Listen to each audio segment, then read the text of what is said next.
How many times have you sluggishly made your way to the coffee maker in the afternoon and questioned whether this was actually your fourth cup of the day? Or is it really my fifth? We've all been there, but research indicates that frequently refilling your cup may be harmful to your health. Before getting your next cup of coffee for the day, you should be aware of the following about coffee. What happens to your body if you drink too much coffee? Here's the answer. Number 8. Anxiety. We know that caffeine makes people more alert. It functions by limiting adenosine's actions, a brain substance that causes fatigue. Adrenaline, the fight or flight hormone linked to enhanced energy, is released at the same time. However, with greater doses, these effects could be more overt, resulting in jitteriness and anxiety. In fact, the Diagnostic and Statistical Manual of Mental Disorders, a publication of the American Psychiatric Association, lists 4 caffeine-related disorders, with caffeine-induced anxiety disorder being one of them. Most people have been known to experience anxiety, jitteriness, and similar symptoms at extremely high daily intakes of 1000 mg or more, although caffeine-sensitive people may have the same symptoms with even a moderate intake. Furthermore, it's been demonstrated that taking small amounts all at once might speed up breathing and raise stress levels. According to a study done on 25 healthy males, those who consumed about 300 mg of caffeine had higher stress than those who took a placebo. Contrary to popular belief, caffeine consumption had no influence on stress levels among regular drinkers compared to less frequent ones. This suggests that caffeine may have the same effect on stress levels regardless of how frequently you consume it.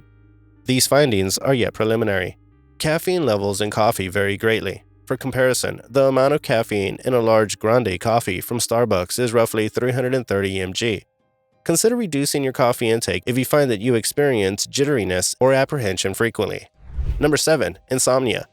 One of the most desired properties of caffeine is its capacity to help individuals stay awake. However, excessive caffeine consumption can make it challenging to achieve even restorative sleep. According to studies, consuming more caffeine seems to lengthen the time it takes to fall asleep. Additionally, it might make people sleep less on average, especially the elderly. In contrast, persons who are regarded as excellent sleepers, or even those who self-report having insomnia, don't appear to be much affected by low or moderate doses of coffee. If you underestimate how much caffeine you're consuming, you might not be aware that it's keeping you up at night. Caffeine can be found in soda, cocoa, energy drinks, and various different types of medications. However, coffee and tea are the most potent sources. For instance, an energy shot may include up to 350 mg of caffeine, whilst other energy beverages might have up to 500 mg. Moreover, your genetics and other factors will have a role in how much caffeine you can eat without having an adverse effect on your sleep. Additionally, as caffeine's effects can take several hours to subside, consuming it later in the day may prevent you from falling asleep. According to research, caffeine stays in your system for an average of 5 hours, but depending on the person, this time can vary from 1.5 hours to 9 hours. The effects of caffeine consumption on sleep were examined in one study: 6 hours before bedtime, 3 hours before bedtime, or right before night. 400 mg of caffeine was administered to 12 healthy people. All 3 groups had significant increases in the length of time they remained awake at night, and in the time it took them to fall asleep. These findings imply that in order to maximize your sleep, you should be mindful of the timing and amount of coffee. Number 6. Digestive issues. A lot of people discover that drinking coffee in the morning helps them move their bowels. Coffee's laxative properties have been linked to the release of gastrin, a hormone that the stomach generates and which accelerates colonic action. Additionally, it's been demonstrated that decaffeinated coffee produces a similar reaction. While peristalsis, the muscular contractions that transport food through your digestive tract, are increased by coffee, the substance itself also appears to encourage bowel motions.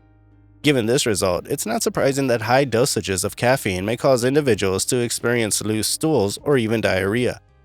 Despite the long-held belief that coffee causes stomach ulcers, a massive study including more than 8,000 patients found no connection between the two. However, recent research indicates that certain people's gastroesophageal reflux disease, GERD, may worsen as a result of consuming caffeinated beverages.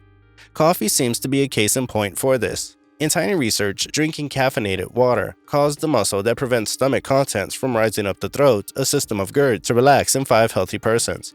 You might want to reduce how much coffee you drink or switch to tea if you encounter any problems, because coffee can have a significant impact on how your digestive system works. Number 5. Muscle breakdown. Kidney failure and other issues might result from the very hazardous condition known as rhabdomyolysis, in which destroyed muscle fibers enter the bloodstream. Rhabdomyolysis can be brought on by injury, infection, medication usage, muscle strain, or bites from insects or snakes that are toxic. Additionally, although this is rather uncommon, there have been a number of reports of rhabdomyolysis linked to high caffeine consumption. In one instance, a woman who drank 32 ounces, 1 liter of coffee with about 565 mg of caffeine had nausea, vomiting, and black urine. Fortunately, after receiving medication and fluids, she made a full recovery. It's important to note that this is a significant amount of caffeine to eat in a short amount of time, particularly for someone who isn't accustomed to it or is extremely sensitive to its effects. Unless you're used to taking more, it's advised to keep your daily caffeine intake to no more than 250 mg in order to lower the risk of rhabdomyolysis. Number 4. Addiction. No matter how healthy caffeine is, it has the potential to develop into addiction. According to a thorough examination, coffee triggers some brain chemicals in a way that is comparable to how cocaine and amphetamines do, but it does not lead to classic addiction in the same way that these substances do. Nevertheless, especially at high dosages, it may result in psychological or physical dependence. In one study, 16 participants who habitually drank high, moderate, or no amounts of caffeine participated in a word test after a 24-hour caffeine fast. The only people who exhibited a predilection for caffeine-related phrases and had intense caffeine cravings were high caffeine users. Furthermore, it appears that caffeine use frequently affects dependence. In a different study, 213 caffeine consumers responded to questionnaires after abstaining from the drug for 16 hours. Compared to non-users, everyday users experienced larger increases in headaches, fatigue, and other withdrawal symptoms. Despite the fact that the substance does not appear to lead to actual addiction, there's a very significant risk that you'll develop a dependence on its effects if you routinely consume large amounts of coffee or other caffeinated beverages. Number 3. High blood pressure. Caffeine doesn't generally appear to make most individuals more prone to heart disease or stroke, yet because of its stimulating effects on the neurological system, it's been demonstrated in numerous studies to increase blood pressure. Because high blood pressure may eventually damage arteries and restrict the flow of blood to your heart and brain, it raises your chance of having a heart attack or stroke.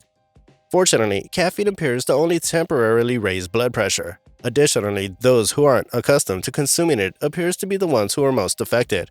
High caffeine consumption has also been demonstrated to cause blood pressure to rise during exercise in both healthy and mild hypersensitive individuals. So it's crucial to pay attention to caffeine dosage and timing, especially if you already have high blood pressure. Number 2. Rapid heart rate. High caffeine intake can have stimulatory effects that can make your heart beat more rapidly. Young people who drank energy drinks with exceptionally high caffeine dosages have been linked to arterial fibrillation, which is an abnormal pulse rhythm. In one case study, a lady who tried suicide by ingesting a significant amount of caffeine pills and powder experienced an extremely rapid heart rate, kidney failure, and other severe health problems. However, not everyone appears to experience this impact. In fact, some individuals with heart conditions may be able to take high dosage of caffeine without experiencing any negative effects. In a controlled trial, the heart rates and rhythms of 51 patients with heart failure were unaffected by consuming 100 mg of coffee each hour for 5 hours. Regardless of the conflicting study findings, you should think about reducing your intake if you experience any changes in your heartbeat or rhythm after consuming caffeinated beverages. Number 1. Fatigue. Caffeinated drinks, including coffee, tea, and others, are proven to increase energy. They may, however, potentially have the reverse result by causing rebound tiredness after the caffeine has left your body. Despite caffeinated energy drinks boosting alertness and mood for many hours, a review of 41 trials indicated that participants were frequently more exhausted the next day. Of course, you can prevent the rebound effect by consuming large amounts of coffee throughout the day. However, this can interfere with your ability to sleep. Consume caffeine in moderate rather than large dosages to maximize its energizing effects and prevent rebound fatigue.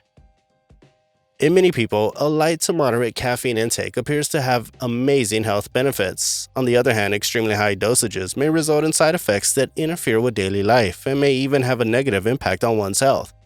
Although reactions differ from person to person, large intake consequences show that more isn't always better. Conduct an honest evaluation of your sleep. energy levels, and other elements that may be influenced to get the benefits of caffeine without experiencing any negative effects, and limit your intake as necessary.